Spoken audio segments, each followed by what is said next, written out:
핸드폰을 쓰고 컴퓨터를 쓰는데요. 컴퓨터의 용량이 작으면 자꾸 느려져요. 핸드폰도 용량이 기가가 작은 걸 쓰면 사진 몇 개 넣으면 자꾸 꽉 차요. 그것도 지워줘야 되고 지워줘야 돼요.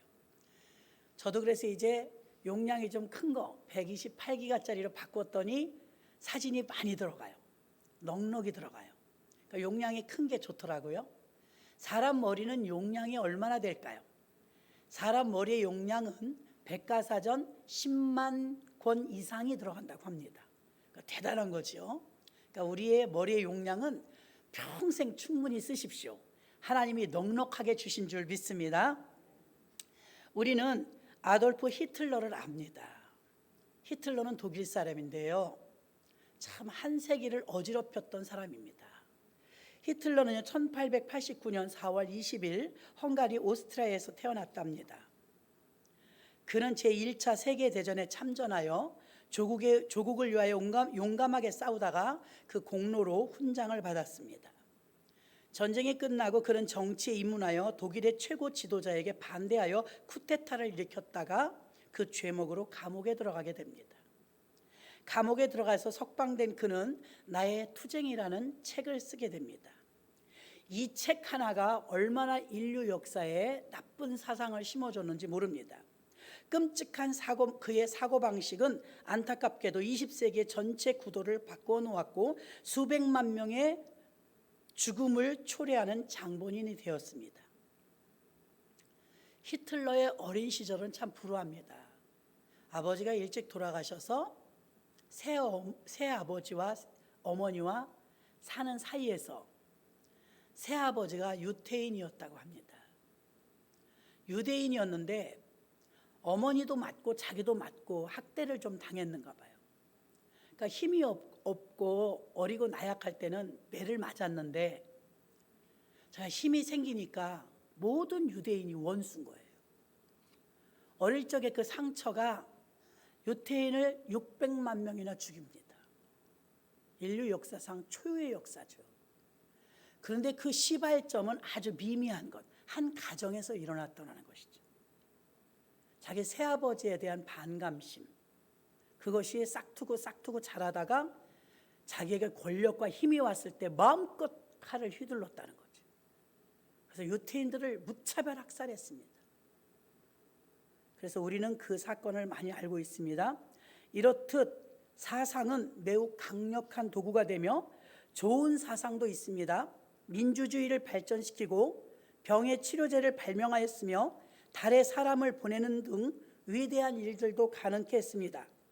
반면에 나쁜 사상은 공산주의와 나치주의, 대량 학살 및 노예 제도와 같은 끔찍한 재난을 인류에 불러들이기도 했습니다. 사상은 선하거나 악할 수밖에 없고 중립은 없습니다. 20세기의 철학자 리처드 위버는요, 그가 쓴 책에서 사상은 반드시 열매를 낳는다라고 썼습니다. 사상의 열매는 이데올로기 혹은 세계관 전반에 깊이 뿌리내릴 때 더욱 그의 사상이 강력해집니다. 하나의 사상이 하나의 세계관이 되면 문명 전체의 경로를 바꾸는 큰 힘이 됩니다. 단적인 예로 공산주의와 나치주의와 같은 세계관이 얼마나 많은 것을 바꾸어 놓았는지 인류는 톡톡이 대가를 치렀습니다. 우리 그리스도인들에게도 사상과 세계관은 더 중요합니다. 왜냐하면 잘못된 사상과 잘못된 세계관을 받아들이면 기독교인일지라도 그들의 잘못된 신과 우상을 따르는 결과를 낳게 되기 때문입니다. 사상은 우상 숭배로 연결됩니다. 구체적으로 말하면 하나님의 말씀을 역행할 때 사상은 맹목적인 숭배의 대상이 됩니다. 세속적인 사상이 하나님의 말씀을 대신하여 우리의 지적인 도덕적인 부분에 안내 체계가 되어버리면 우리는 우상 숭배의 길로 들어서게 되는 것입니다. 하나님이 만드신 천사들 중에 하나님의 사랑을 많이 받았던 루시엘이 있었습니다. 그 루시엘이 어느 날 교만해져서 하나님과 견주어 보려고 교만해졌습니다. 그래서 하나님 그 루시엘을 추방시켰죠. 추방시켜서 쫓겨난 게 공중권세 잡은 세력 루시퍼 사탄이 된 것입니다. 그래서 루시퍼 사탄의 영을 받으면 많은 사람들이 예수 믿었다 할지라도 교회 다녔다 할지라도 안전하지 않습니다. 문화, 의학, 과학, 교육, 지식 이런 탈을 쓰고 우리에게 잠식해 들어오면 우리의 영혼이 점점 죽어간다는 것입니다. 그래서 우리는 믿는 자들에게 이 사상은 올바르게 구별하고 분별하여서 잘 받아들여야 될 줄로 믿습니다. 또 7가지의 사상을 지금 예를 들어볼 텐데요. 이 7가지의 사상이 우상으로 발전하면 광야에서 이스라엘 백성들이 금송아지를 숭배했던 것 같은 결과가 나옵니다. 그들을 인도하신 건 하나님이신데 금송아지가 그들을 인도했다고 믿게 되는 것입니다. 그러므로 우리가 깨어있지 아니하면 우상에게 우리가 사상이 잘못된 사상을 받아들임으로 인해서 우리도 모르는 사이에 우상을 숭배하게 돼버린다 이 말입니다. 우상과 하나님의 영을 구별할 줄 알아야 될 줄로 믿습니다. 그러면 우상 숭배에 이르는 사상 7가지를 제가 간단하게 나열해 드리겠습니다. 우상 숭배에 이르게 하는 우리 영혼에 은근슬쩍 잠식해 들어가는 사상 중에 첫 번째 테크노폴리가 있습니다. 테크노폴리는 기술이 인간의 사고와 행위 전반을 통제한다는 것, 다시 말하면 인간이 기술에 의해서 종속된다는 것, 기계가 우리를 다스린다는 것입니다. 이런 사회가 오고 있고 앞으로는 통제사회가 올 것입니다. 지금도 조금씩 통제사회가 발전되고 있지만 적그리스도는요, 전 세계를 단일민족으로 만들려고 야심차게 지금 계속 접목해가고 있습니다. 그래서 세계 단일 정부 만드는 게 그 사단의 꿈입니다. 전 세계 70억이 넘는 인구 한 사람 한 사람을 적그리스도가 컨트롤하는 것입니다. 지금 얼마든지 가능합니다. 컴퓨터가 너무 많이 발전해가지고 지금 우리가 QR코드 또 아니면 여러분들의 모든 자료 컴퓨터에 다 저장되어 있습니다. 그런 칩들이 우리가 생각하고 싶지 않지만 666이라는 마크 속에서 우리 몸속에 들어가게 되면 살 속에 들어간 이 기계가 잘못됐을 때 칩이 괴사를 일으키기도 하고 계시록에서는 살이 썩기도 한다고 했습니다. 그래서 기계가 편리하고 좋기는 하지만 우리가 받아들일 때 지혜롭게 받아들여야 될 줄로 믿습니다. 그래서 테크노폴리가 있고요. 두 번째는 네오필리아. 네오필리아는 무슨 말이에요? 새로운 것을 사랑한다. 늘 새로운 것만을 요구한다는 것입니다. 새 것에 의해서 푹 빠져 있는 것입니다. 이것이 네오필리아인데요. 늘 새 것이 좋은 것만은 아니죠. 왜냐하면 전통과 문화도 있고 우리의 족보도 있기 때문입니다. 그래서 새로운 것들에 향해서 그곳에만 우리가 매달려서는 그 사상도 좋지 않은 사상이라는 것입니다. 세 번째는 평등주의 사상이 있습니다. 평등주의자들은요, 위계 질서를 싫어하고 귀찮아합니다. 권위에 대해서는 혐오합니다. 모든 사람은 스스로 동등하다고 여기게 되는 것입니다. 인간은 물론 동등합니다. 그러나 이 사회는 질서가 있습니다. 평등하지 않습니다. 그런데 평등주의자들은 무조건 평등해야 된다고 말합니다. 평등주의 사상도 조심해야 합니다. 그 다음에 개인주의 사상이 있습니다. 지금은 지극히 이기주의, 개인주의가 아주 만연합니다. 당연합니다. 그래서 교인들마저도 섬김을 받으려고 하지 섬기려고 하지 않습니다. 개인주의가 팽배하다면 예수님은 실패한 인생입니다. 예수님은 개인주의, 이기주의로 사시지 않고 이타주의로 사셨습니다. 남을 위해서 희생하고 베풀고 섬기셨습니다. 예수님의 모습과 다른 모습을 여러분이 경계해야 될 줄로 믿습니다. 다섯 번째는 물질주의 사상이 있습니다. 물질이면 다 된다. 돈이면 다 통한다. 이런 신념을 가지고 있으면 안 됩니다. 물질이 유일한 길입니까? 성경은 그렇게 말하고 있지 않습니다. 내가 곧 길이요 진리요 생명이니 예수님만이 길이라고 말하고 있는 줄로 믿습니다. 근데 물질이 길이라고 생각합니다. 가룟 유다처럼 현대판도 물질이라면 예수님도 막 바꾸어 버립니다. 그래서 주일도 지키지 못하는 수다한 사람들이 얼마나 많은지 모릅니다. 돈 때문에. 현대판 물질주의는 만몬신이 되어서 우리를 장악하는 데 굉장한 힘이 있습니다. 물질로 이루어지는 건 굉장히 많거든요. 그러나 물질로 안 되는 것도 너무나 많다는 사실을 아셔야 될 줄로 믿습니다. 그러므로 물질주의 사상, 기독교인들마저도 잘 살고 못 사는 것을 돈에다 둡니다. 좋은 집에 살고 좋은 차를 타면 저 사람은 잘 사는 사람이야. 부자로 사는 사람이라고 말해야 맞습니다. 나사로는 아무리 가난하고 거지였어도 예수 믿으니까 나중에 천국 갔습니다. 나중에 천국 간 사람이 잘 산 사람입니다. 그런데 부자로 사는 건 부자였을 뿐이지 잘 사는 게 아닙니다.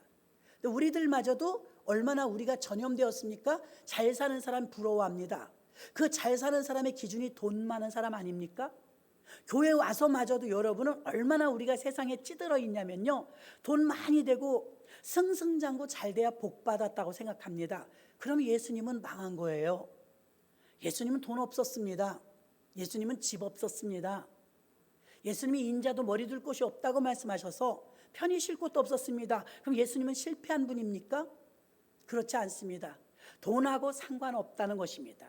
잘 사는 사람은 예수 믿는 사람인 줄로 믿습니다. 저는 실제로 초등학교 다닐 때 우리 집은 굉장히 화목했어요. 예수 믿으니까요, 친구들이 막, 저만 친구가 있나요? 사남매가 다 친구가 있죠. 친구들이 막 우리 집에 오는 걸 너무 좋아했습니다. 왜냐하면 우리는 가난했습니다. 어떤 사람이 전도했더니 그러더라고요. 아니, 예수를 믿는데도 그렇게 가난했으니 하나님 원망했겠네요. 그래요. No. 한 번도 원망해 본 적도 없고 원망하는 대상이 아닌 줄 알았어요. 그리고 한 번도 나는 못 산다고 생각한 적이 없었습니다. 가난했을 뿐이에요. 조금 불편하긴 하죠.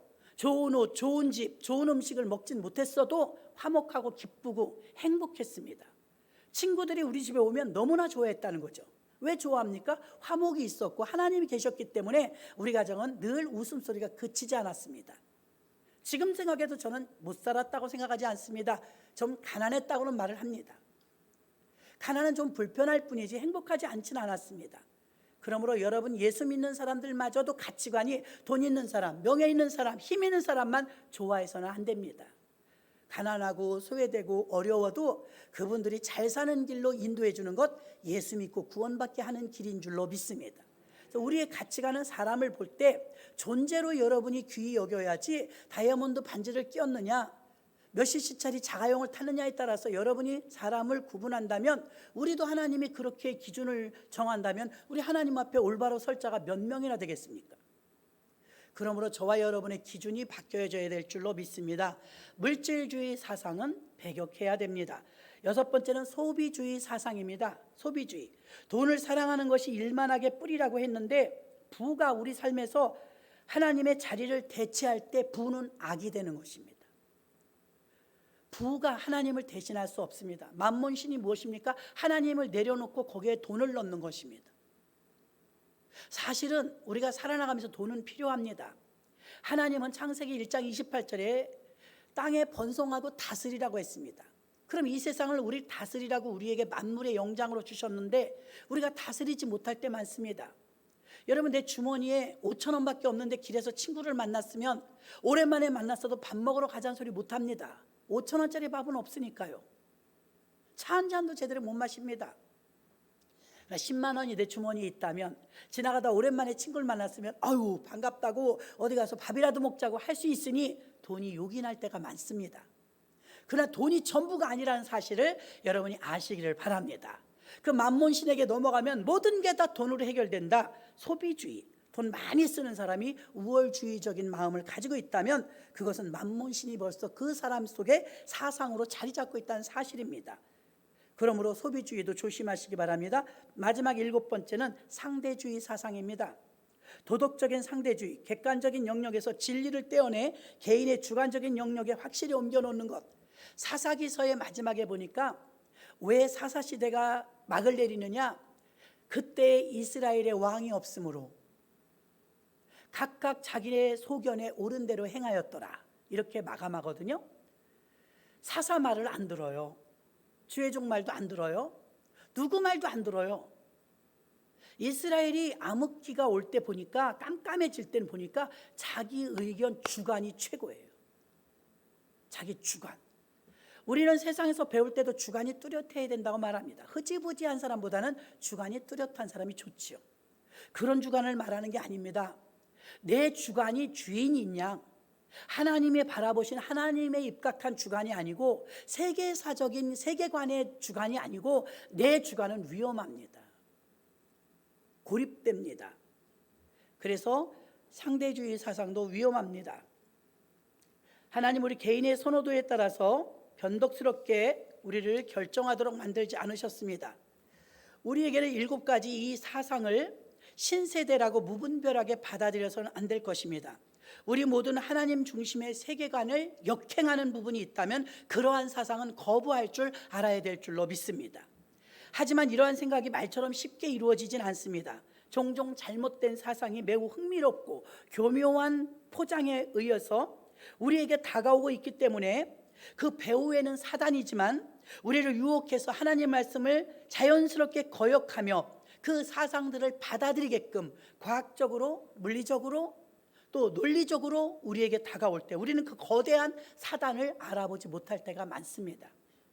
사탄은 우리 정신을 잠식시키고 영혼을 빼앗아가기 위해서 이러한 사상들을 집어넣고 그 사상이 우리를 주입되어졌을 때 우리들은 예수 믿는 사람이라 할지라도 그 우상을 숭배하는 경우가 되어버린다는 것입니다. 뿐만 아니라 사탄은 자신의 거짓말에 저항하는 우리들의 노력을 더 어렵고 고통을 줌으로 인해서 사탄은 우리를 마음대로 좌지우지할 수 있다고 생각합니다. 왜냐하면 아담과 하와가 죄를 하나도 짓기도 전에 그 깨끗한 아담과 하와에게 접근해서 사탄은 교묘하게 죄를 짓게 만들었습니다. 그런데 우리는 이미 죄에 노출되었거든요. 우리는 아담과 하와 때처럼 점없고 흠없는 게 아니라 우리는 죄인이거든요. 이미 오염되어 버린 우리 죄인들에게 마귀는 아주 쉽게 우리에게 사상과 각종 정신적인 주입을 넣어줌으로 인해서 우리를 사탄의 조무래기처럼 부릴 때가 많다는 것입니다. 사탄이 가장 잘 쓰는 무기 2가지가 있습니다. 사탄은 첫째, 교활합니다. 창세기 3장 1절 여호와 하나님이 지으신 들짐승 중에 뱀이 가장 간교하더라. 뱀이 여자에게 물어가로되 하나님이 참으로 너희더러 동산 모든 나무의 실과를 먹지 말라 하시더냐. 뱀이 간교하대요. 뱀이 하나님이 지으신 들짐승 중에 가장 간교했더라 했습니다. 다시 말하면 사탄은 상황 판단이 빠릅니다. 그리고 조작하고 거짓에 뛰어납니다. 거짓의 아비입니다. 사탄은 술수가 뛰어날 뿐만 아니라 설득력과 전달하는 능력도 대단합니다. 아담과 하와가 죄로 인해 정신이 무력화되기 이전임에도 불구하고 타락 이전에 그들을 속여 먹었으니 사탄은 대단한 실력가 아닙니까? 그러니 우리같이 죄에 오염된 우리들은 아담과 하와보다 더 쉽게 점령당할 수 있다는 걸 알아야 합니다. 그래서 만일 사탄이 타락 이전에 아담과 하와를 속일 정도로 간교하다면 오늘날 타락 이후에 살고 있는 우리들을 속이는 건 쉽다는 것입니다. 죄의 렌즈를 끼고 보면 모든 것이 어둡습니다. 우리의 정신은 낮과 같이 밝지 않습니다. 사탄은 간교하여 우리는 그를 이길 힘이 없습니다. 사탄은 가식과 가짜와 거짓의 명수이므로 악한 것을 좋게 보이고 치장하여 우리를 속입니다. 그래서 광명의 천사라고 말하는데 고린도후서 11장 14절에 이것이 이상한 일이 아니라 사단도 자기를 광명한 천사로 가장하나니 바울이 이렇게 고백한 것입니다. 우리는 사탄이 만든 세계관의 원리에 쉽게 속는 이유가 바로 여기에 있는데 사탄은 교활하다는 걸 잊지 마십시오. 여우가 그렇다고 해요. 나무에 붙으면 나무 색깔로 변하고 땅에 붙으면 잿빛으로 변한대요. 그렇게 속이면 카멜레온처럼 그렇게 속이면 우리는 보이는 대로 믿거든요. 그러므로 우리가 무장되어야 될 줄로 믿습니다. 사탄이 첫 번째 교활하다면 두 번째는 이미 거점을 확보했어요. 무슨 거점이요? 공중권세 잡은. 공중권세를 잡았다고 성경은 말합니다. 에베소서 2장 2절 봅니다. 그때 너희가 그 가운데 행하여 이 세상 풍속을 쫓고 공중의 권세 잡은 자를 따랐으니 곧 지금 불순종의 아들들 가운데서 역사하는 영이라. 역사한다잖아요. 활동하고 있습니다. 이 세상 풍속을 쫓고 공중권세 잡은 자를 따랐으니 공중권세 잡은 자가 누구냐면 사탄입니다. 거기를 따르고 있다는 거예요. 사탄의 나쁜 사고방식을 진리인 줄 알고 받아들여요. 그는 속이는 데 명수입니다. 성경은 이와 같이 사탄을 공중권세 잡은 자로 표현하고 있습니다. 바울은 사탄의 세계관이 우리가 사는 이 세상 깊숙이 퍼져 있음을 의미함을 알려주고 있습니다. 우리가 숨쉬는 가운데도 존재하고 세상에 존재하고 있는 것입니다. 우리가 살고 있는 주변의 사람들이 받아들이는 사탄의 세계관은 우리가 피한다는 것이 참으로 불가능합니다. 사탄의 세계관은 전 영역에 퍼져 있어. 정부나 방송국이나 학교나 또 문화, 각종 교육 현장, 가정까지도 사탄의 메시지는 곳곳에서 활개를 치고 있습니다. 이 사탄의 세계관이 파도처럼 끊임없이 엄습하고 있는데 이 세상이 살기에 우리는 자유롭지 못합니다. 일부 예배 때도 잠시 말씀드렸지만 회를 드셔보셨을 것입니다. 바다에서 자연산 광어 이런 거 참 맛있죠. 그런데 게나 무슨 게나 홍게나 이런 걸 보면은 먹어보면 좀 짭짤하더라고요. 근데 난 광어회를 먹으면서 또 안하고 회를 먹으면서 그게 짜다고 느낀 적은 한 번도 없어요. 왜 그러냐면 분명히 그들은 바다에 살고 바닷물은 다 짭니다. 짠물 속에 사는데 물고기는 짠물을 받아들이지 않았습니다. 그 몸속에 피부 속에 받아들였다면 짤 겁니다. 그런데 회는 우리가 초장이나 간장을 찍어 먹기 때문에 간이 맞는 것이지 그냥 먹으면 싱겁지 않습니까? 우리 기독교인들도 마찬가지입니다. 우리는 세상을 벗어나서 살 수는 없습니다. 그러나 세상은 벌써 공중권세 잡은 세력이 장악을 했습니다. 거점을 가지고 있습니다. 우리가 자유롭지 못하죠. 그러나 그럼에도 불구하고 저와 여러분이 하나님의 영이 있다면 우리가 더럽혀지지 말아야 될 줄로 믿습니다. 왜 그러느냐?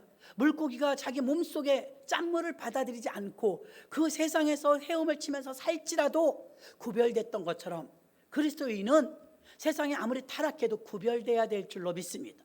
다 그런데 뭐 하면서 우리도 접목돼서는 안 된다는 것입니다. 우리가 사탄의 사상에 저항하는 것을 만약에 게을리한다면 그 사상과 타협하는 건 시간 문제입니다. 우상 숭배로의 여정으로 들어갈 때 우리가 긴장을 풀고 서서히 받아들이면 냄비 속의 개구리처럼 서서히 죽어갈 것입니다. 사탄의 세계관에 사로잡히지 않으려고 깨어 있어야 하고 노력해야 되고, 예전에 저는 그런 경험을 했습니다. 저는 교만하지 않으려고 많이 노력했어요. 그리고 교만한 거 하나님이 아주 싫어하신다는 것도 압니다. 근데 어느 사이인지 모르게 집사 때입니다. 저도 모르는 사이에 교만한 자리에 가 있었습니다. 왜 그것을 느끼는 순간 좀 늦었지만 어떻게 이런 일이 있지? 내가 교만하지 않으려고 무지 애를 썼는데, 저는 그때 생각을 했습니다. 백화점에 가면 에스컬레이터가 있습니다.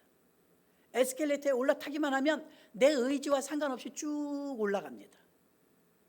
여러분, 어느 정도 자리가 되면, 어느 정도 돈과 명예가 있으면 쭉 저절로 올라가는 교만이 있습니다.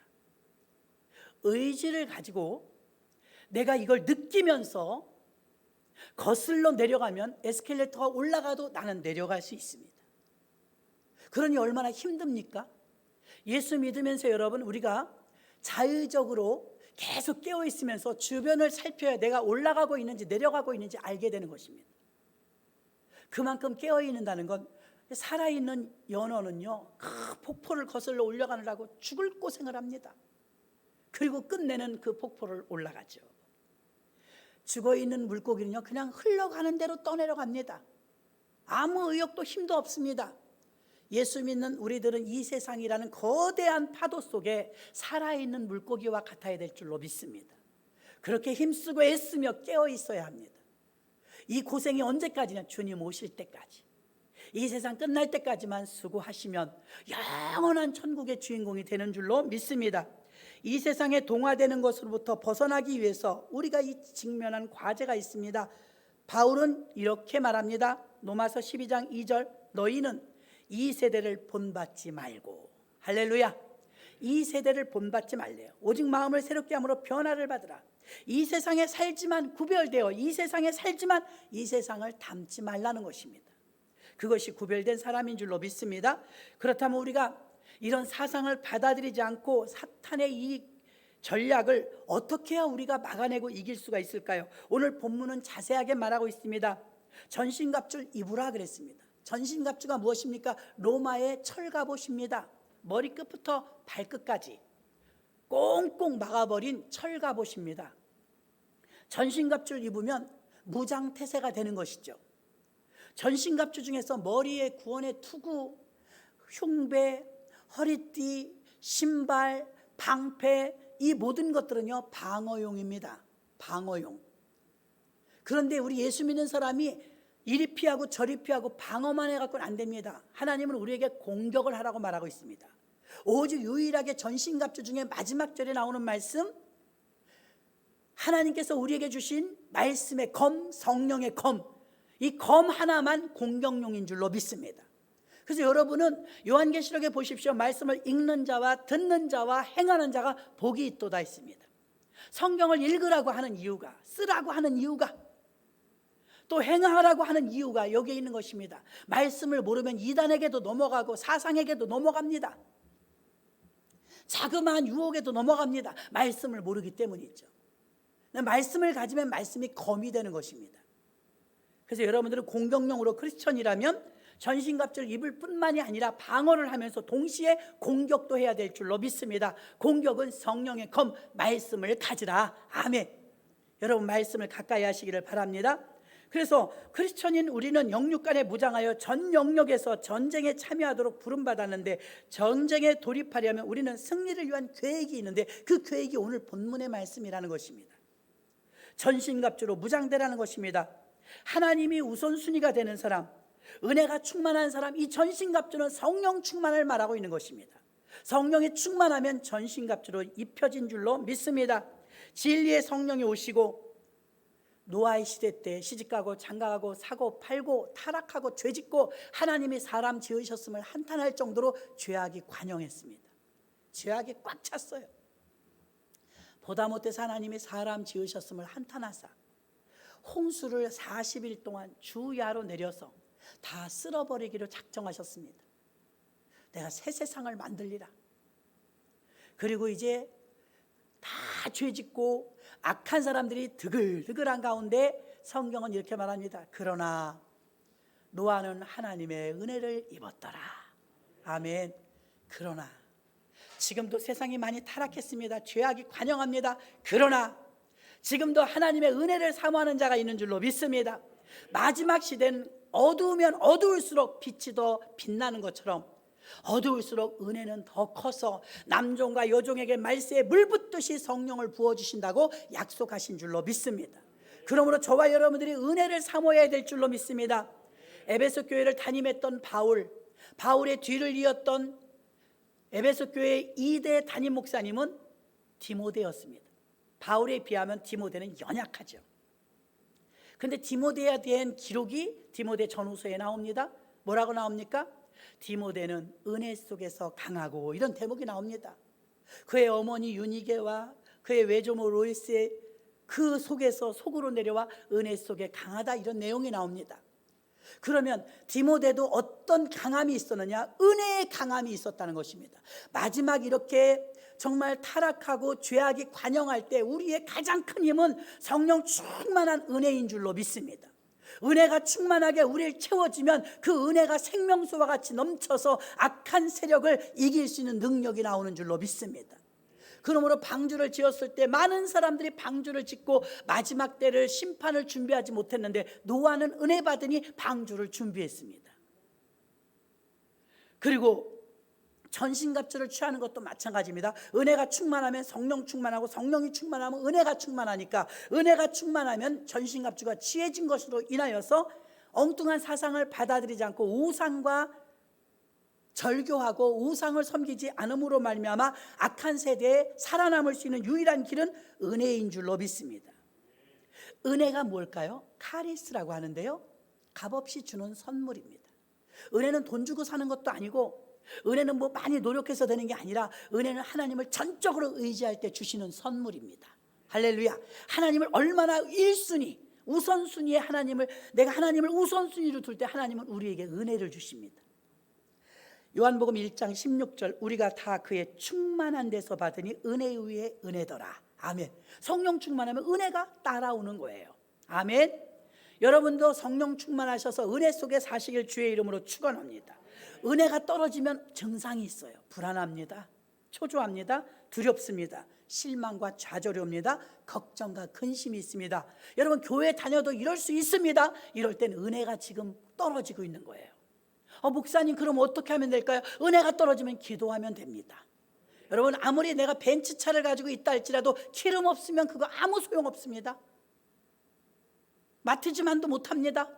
그러나 기름만 채우면 미끄러지듯이 차가 잘 나갈 줄로 믿습니다. 우리도 마찬가지입니다. 성령 충만은 단회적인 사건이 아닙니다. 성령 세례는 단회적인 사건이지만 성령 충만은 계속해서 이루어지는 다회적 사건입니다. 그래서 우리가 사모하고 성령 충만을 계속 채워 넣어야 될 줄로 믿습니다.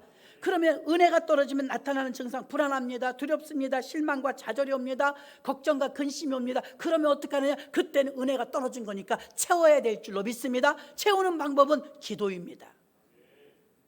하나님을 우선순위에 두고 다시 나를 정비하는 것입니다. 하나님 도와주세요. 불안해요. 하나님 도와주세요. 무서워요. 하나님 도와주세요. 걱정이 너무 많아요. 이 모든 것은 내가 지금 은혜가 충만하지 않다는 증거입니다.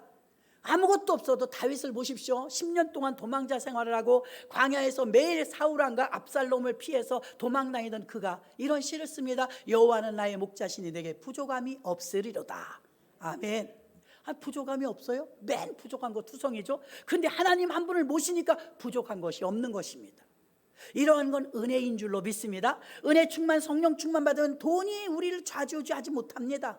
어떤 사람이 우리를 좌지우지하지 못합니다. 오직 성령이 우리를 움직이십니다. 그게 바로 은혜 충만한 상태인 줄로 믿습니다. 창세기 1장 28절 보십시오. 하나님이 그들에게 복을 주시며 그들에게 이르시되 생육하고 번성하여 땅에 충만하라. 땅을 정복하라. 바다의 고기와 공중의 새와 땅에 움직이는 모든 생물을 다스리라 하시니라. 아멘. 걱정, 근심 모든 게 무엇입니까? 의식주 문제 아닙니까? 물질 문제, 건강 문제, 환경 문제, 이런 문제 아닙니까? 이 모든 것을 하나님은 생육하고 번성하고 다스리라, 충만하라, 땅을 정복하라 했습니다. 우리가 가장 충만했을 때 나타나는 증상은 무엇입니까? 다스리는 권세가 나옵니다. 다스릴 수 있습니다.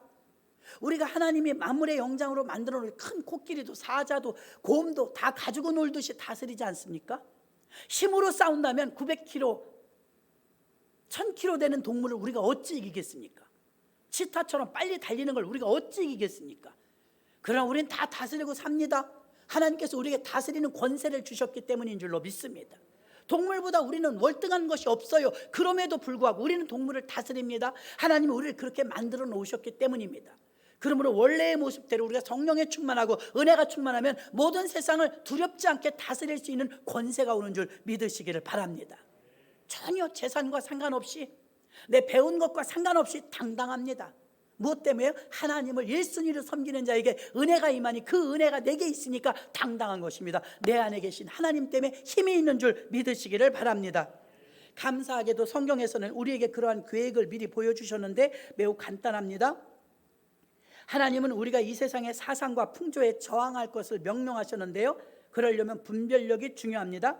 그래서 오늘 에베소서 6장 17절 마지막 절에는 구원의 투구와 성령의 검 곧 하나님의 말씀을 가지라, 공격용 무기로 우리에게 말씀을 주셨다는 것입니다. 그래서 적을 파악하고 말씀의 은혜를 사용함으로써 승리를 위해서 하나님의 전신갑주 중에 공격용 성령의 말씀을 가져야 될 줄로 믿습니다. 은혜가 충만하면 세상을 이길 수가 있는데요, 사무엘상 1장에 보니까 그 시대가 굉장히 암울했어요. 오늘날과 비슷했습니다. 백성도 타락하고 주의종도 타락하고 영적으로 어두운 때라고 했습니다. 그런데 그때 한나라는 여인이 있습니다. 그의 남편은 엘가나였습니다. 엘가나는 그의 이름의 뜻이 하나님의 형성자, 조성자 이런 뜻을 가지고 있습니다. 하나님의 형성자, 하나님의 조성자. 노아가 타락하지 않고 은혜를 입었음으로 인해서 방주를 예비하였던 것처럼 은혜가 임한 자는 어떤 일이 있느냐? 아이를 낳지 못한 한 여자 한나가 있었습니다. 한나의 이름의 뜻은 은혜예요. 엘가나의 집에는 은혜가 있었습니다. 세상은 타락하고 종교도 타락하고 임금도 타락하고 주의종도 타락하고 백성도 타락했던 그 암울한 시대에 엘가나의 집에는 은혜가 있었습니다. 그리고 마지막 때에 사모하는 자들에게 은혜가 있는 줄로 믿습니다. 한나는 은혜란 뜻이에요. 엘가나는 하나님의 형성자란 뜻입니다. 그럼 아이를 낳지 못한 한나가 그 후처인 분인나로 인해서 격동함을 받아서 너무 속상했습니다. 그래서 어디로 갔습니까? 불평불만하는 게 아니라 하나님의 성전에 가서 얼마나 흐느끼며 울며 불며 아이 낳지 못한 것이 인해서 애통하고 기도했는지 엘리 제사장은 기도하지 않는 그런 아주 무능한 주의종이었습니다. 엘리 제사장이 뭐라고 합니까? 이 여자야 왜 술 취했느냐? 아니 몸을 흔들면서 막 기도하니까 그 흐느끼는 모습이 격동됐으니까 얼마나 처절했겠습니까? 성전에 와서 울고불고 눈물 콧물 흔들어가며 아마 기도했던 것 같습니다. 엘리 제사장이 와본 거예요. 보니까 어때요? 보니까 여자가 술 취한 것 같아요. 냄새도 안 나는데도 술 취한 줄로 착각을 했습니다. 이 여자야 여기 술 취했느냐 했더니 한나가 말합니다. 나는 술 취한 여자가 아니면 날 그런 여자로 보지 마소서. 나는 심정을 통한 것입니다. 애통했다 이거죠. 내가 너무 가슴이 아파서 하나님 앞에 통곡하는 기도를 했다 이것입니다. 여러분 아무리 주의 종이라도 기도하지 않는 주의 종은요 은혜가 없어요. 그래서 어떻게 됩니까? 분별력을 잃어버리니까 기도하는 사람인지 술 취한 사람인지 그것도 모릅니다. 이 정도로 이 시대의 주의 종이 타락했다는 것입니다. 주의 종이 타락하면 나타나는 증상이 있습니다. 어떤 증상이 있습니까? 사울의 시대가 옵니다. 이 나라가 이 지경이 된 것도 주의 종들의 잘못입니다. 주의 종들이 기도하지 않고 주의 종들이 깨어있지 않고 주의 종들이 은혜가 없으면 사울의 시대가 열리는 것입니다. 이스라엘의 초대 왕은 사울 왕입니다. 2대 왕은 다윗입니다. 초대 왕은 아주 나빴어요. 하나님 말씀에 불순종하고 그래서 순종이 제사보다 낫다는 말씀을 주지 않습니까? 사울 왕의 시대가 오니까 어떻게 접신하는 여자 무당을 찾아갑니다. 사울 왕은 불순종합니다. 사울 왕이 그렇게 되는데 보니까 엘리 제사장이 우둔합니다. 기도하지 않습니다. 분별력이 없습니다. 그랬더니 그 시대는 주의 종들이 기도하지 못하니까 하나님의 영광이 떠납니다. 하나님의 궤를 뺏깁니다. 사실은 순리대로 본다면 엘리 제사장 가문에서 사무엘이 나와야 합니다. 주의 종은 대선지자니까요. 그런데 오죽 주의 종이 기도하지 않고 깨어있지 않으면 평신도의 가정인 엘가나와 한나의 가정에서 사무엘 대선지자를 하나님이 준비하시냐 이 말입니다. 지금도 은혜가 충만한 가정을 통해서 하나님은 이 명맥을 이어가실 줄로 믿습니다. 엘리 제사장은 반드시 주의 종이 나와야 하지만 홈리와 비나스라는 두 아들이 아주 나쁜 짓을 하고 다녔어요. 주의 종의 가정에 은혜가 없었습니다. 그러나 엘가나와 한나의 가정에는 은혜가 있었습니다. 아주 중요한 말씀입니다. 자, 주의 종들이 타락하면 역대 성경을 봐도요, 구약 성경을 보십시오. 전염병이 이렇게 나거나 전쟁이 나거나 이웃나라가 쳐들어오고 곤경을 처할 때는 분명히 어려워요. 가뭄이 들거나 먹을 것이 없거나 흉년이 듭니다. 이런 때는 반드시 이유가 있습니다. 왕이 잘못했거나 주의 종이 잘못했거나 백성들은 그 다음입니다. 근데 이때 시대는 어땠습니까? 왕도 타락했습니다. 주의 종도 타락했습니다. 그러다 백성도 타락했습니다. 그러니까 무엇이 기다리고 있어요? 사울왕의 시대가 기다리고 있어요. 무당을 찾아다니는 사울왕, 불순종하는 사울왕, 사울왕의 시대가 열리고 말았습니다. 그러다 하나님은 이 이스라엘을 사랑하시기 때문에 한나의 가정, 은혜가 있는 가정, 노아와 같이 은혜가 충만한 가정, 한나를 기도시킵니다. 닫혔던 하늘문을 열어달라고 한나가 기도합니다. 눈물을 흘리며 자기 문제를 가지고 왔지만 하늘문이 닫혔기 때문에 자기 아이를 낳지 못하였던 이 문제를 가지고 나올 때 그의 남편 엘가나를 보십시오. 두 번째 부인이 있었지만 부인 나를 그렇게 사랑하지는 않았습니다. 아이를 낳아주었지만, 그런데 아이를 낳지 못하는 한나를 더욱 사랑했어요. 어떻게 사랑했습니까? 부인 나보다 2배, 3배를 더 주고 축복했습니다. 엘가나의 이 마음은 아이를 낳지 못하는 한나의 마음을 헤아리는 엘가나의 이 마음은 하나님 아버지의 마음인 줄로 믿습니다. 하나님 아버지의 마음이 있었던 엘가나, 그 엘가나의 부인 한나, 그가 기도하기 시작하니까 하나님은 사무엘을 준비시킨 줄로 믿습니다. 그렇게 기도하고 딱 1년 만에 아이를 낳았어요. 그 아이가 사무엘인 줄로 믿습니다. 사무엘은 전무후무한 대선지자며 그는 밝은 자였으며 참으로 청렴결백하고 하나님이 얼마나 인정했냐면 사무엘의 입에서 나가는 말을 한마디도 땅에 떨어지지 않게 했다는 보증받은 훌륭한 주의 종이었습니다. 원리대로 따진다면 제사장 엘리 집안에서 태어났어야 되는데 엘리 집안에 은혜가 없으니까, 엘리 집안이 무분별하니까, 엘리 집안이 기도하지 않으니까 하나님은 평신도 가정인 한나의 가정에서 사무엘을 준비하셨습니다. 사무엘이 무럭무럭 자랍니다. 젖을 뗍니다. 저 때면 하나님께 바치겠다고 약속하지 않았습니까? 약속을 지킵니다. 은혜가 충만한 한나는 하나밖에 없는 그 아들을, 그렇게 어렵게 얻은 아들을 하나님께 바칩니다. 하나님께 바치니까 그 다음에 어떻게 됩니까? 바치고 났더니 그 뒤로 5남매를 더 주신 줄로 믿습니다. 드리고 났더니 5남매를 주신 거예요. 그리고 나서 어떻게 되었습니까? 사무엘은 어려서부터 교회에서 컸습니다. 하나님 말씀으로 성장했습니다. 어려서부터 하나님 음성이 들립니다. 닫혔던 하늘문이 열리는 것입니다. 열린 하늘문이 되어서 이 사무엘 선지자가 점점 성장하면서 엘리 제사장의 시대가 지나가고, 엘리 집안은 점점 몰락해가고, 한나의 집안은 점점 하나님께서 승승장구하게 높여주신 줄로 믿습니다.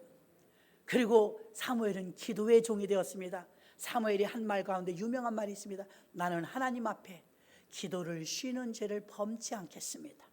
기도를 쉬는 것이 죄라고 말했습니다. 사무엘은 일평생 기도했습니다. 여러분 택시 하시는 분들 보면 가끔 택시 앞에 보면 오늘도 무사히 하면서 이렇게 어린 여자아이 같은 아이, 예쁜 아이가 기도하는 사진 있죠. 그 사무엘입니다. 여자 아닙니다. 머리는 길지만. 사무엘은 어려서부터 기도했습니다. 어려서부터 하나님의 은혜를 사모했습니다. 그때 사무엘에게 은혜가 임하니까, 사무엘이 성령 충만하니까 나라를 살리고 미스바 성회를 개최하며 회개 운동을 일으키고 전 국민 백성들을 다 불러들여 기도하게 하고 나라를 살리는 역사가 나타나 주의 종이 엘리 제사장은 죽었지만, 엘리 제사장이 끝나고 몰락하고 사무엘 선지자의 시대가 되니까 보십시오. 사울왕이 죽으면서 다시 기도하는 사무엘 선지자에게는 새 시대가 열렸는데 다윗 왕의 시대가 열린 줄로 믿습니다. 굉장히 깊이 있는 말씀입니다. 고로 우리가 은혜를 사모하고 기도하면 나라의 왕이 바로 섭니다. 아멘. 교회 지도자들이, 목사님들이 기도하지 않고 세상 것에 연연하면 사울왕들이 세워지는 겁니다. 그러나 회개하고 기도하며, 여러분 기독교인들이 눈물을 흘리며 은혜를 사모하며 하늘문을 열어달라고 기도하면 다윗 왕의 시대가 열리는 것입니다. 태평성대입니다. 통일왕국입니다. 솔로몬 시대 가서는 더 부유해졌습니다. 계속해서 1000번째를 쌓으며 기도의 바통을 이어받았던 솔로몬은 전에도 후에도 없는 그런 나라를 세웠습니다. 마지막 시대에 살고 있는 저와 여러분들이요, 7가지의 사상을 막는 이것을 우리가 깨어 있으면서, 깨어 있으려고도 그러지만 우리가 기도하며 은혜를 사모하며 은혜가 충만하게 채워지면, 은혜의 사람이 되어지면 하나님은 새 시대를 열어줄 줄로 믿습니다. 어떤 시대요? 하나님을 두려워하는 왕, 하나님을 경외하는 왕, 나라를 사랑하고 백성을 사랑하며 자기 자신에 대해서는 인색하고 백성에 대해서 사랑이 넘치는 임금님, 그런 다윗 왕의 시대를 열어주신 줄로 믿습니다. 그런 일들이 누구에게 일어납니까? 하늘문을 여는 기도가 있을 때, 한나의 기도가 있을 때 나라도 살고 왕도 바뀌고 시대가 바뀌는 그런 귀한 역사가 일어난 줄로 믿습니다. 여러분들도 한나가 될 수 있습니다. 기도하는 한나. 한나는 멋부리는 한나 아닙니다. 세속주의적인 사상으로 찌드는 한나 아닙니다. 한나는 오직 교회에서 하늘문을 열고 닫는 기도하는 한나였습니다. 많은 사람들이 다니엘 교육법 해갖고 지혜로운 다니엘을 닮으라고 자녀들을 자꾸 다니엘을 닮으라고 다니엘 비유를 합니다. 지금 마지막 시대는 다니엘보다 더 중요한 게 있습니다. 다니엘은 지혜로워서 공부는 잘하겠지만 지금은 다니엘보다 사무엘 같은 자녀를 길러야 될 줄로 믿습니다. 사무엘은 기도하는 종이었습니다. 우리의 자녀를 기도하는 자녀로 길러내지 않으면 이 험악한 세상을 이길 수가 없습니다. 부모는 나이 들어서 이제 천국 가도 우리 자녀를 누가 책임집니까? 자기가 기도해서 은혜가 충만할 때 보호를 받는 줄로 믿습니다. 그래서 우리 자녀들은 종교가 타락한 시대를 할지라도, 주의 종들이 타락한 시대를 할지라도, 백성들도 타락한 시대, 국가도 타락한 시대를 할지라도 한나는 은혜가 있었던 것처럼, 노아도 은혜가 있었던 것처럼, 디모데도 은혜가 있었던 것처럼 우리의 자녀들이 은혜 충만만 하면 험악한 세상을 이기는 전신갑주를 취하는 줄로 믿습니다. 사무엘 같은 기도의 종들이 나와야 합니다. 사울의 시대를 지났습니다. 다윗의 시대가 오도록, 다윗의 시대가 오기를 정말 원한다면 우리는 다스리시는 권세를 줄 수 있는 사무엘과 같은 기도의 종들이 나와야 될 줄로 믿습니다. 사무엘상 4장 11절에 엘리 제사장의 가문이 어떻게 몰락했는지를 보여줍니다. 하나님의 괴는 빼앗겼고, 괴는 하나님의 영광입니다. 말씀입니다. 엘리의 두 아들 홈리와 비느하스는 죽임을 당하였더라. 험악한 세상 속에서요, 엘리 제사장의 가문은 망했고요, 한나의 가정은 흥했습니다. 홈리와 비나스만 죽은 게 아닙니다. 홈리와 비나스의 부인, 며느리가 아이를 낳다 죽었습니다. 너무 놀래가지고 몸은 뚱뚱하고 비둔했던 90살 먹은 엘리 제사장은 의자에 앉다가 꼬꾸라져서 목이 부러져 죽었습니다. 어찌 지금으로 말하면 목사님인데 그렇게 참혹하게 죽을 수 있습니까? 어떻게 주의 종이 그렇게 죽을 수가 있습니까? 마지막 때는 여러분, 주의 종들이 깨어있지 않으면, 기도하지 않으면 멸망당합니다. 우선순위로 멸망당합니다. 그러나 한나와 엘가나는 평신도의 가정이라 할지라도 깨어있고 기도하고 은혜가 충만하니까 그 가정을 통해서 대선지자 사무엘을 준비시켰고, 그 사무엘 시대가 되어지니까 그의 말이 하나도 땅에 떨어지지 않도록 하나님은 사무엘 선지자를 통해서 다윗 시대를 준비하신 줄로 믿습니다.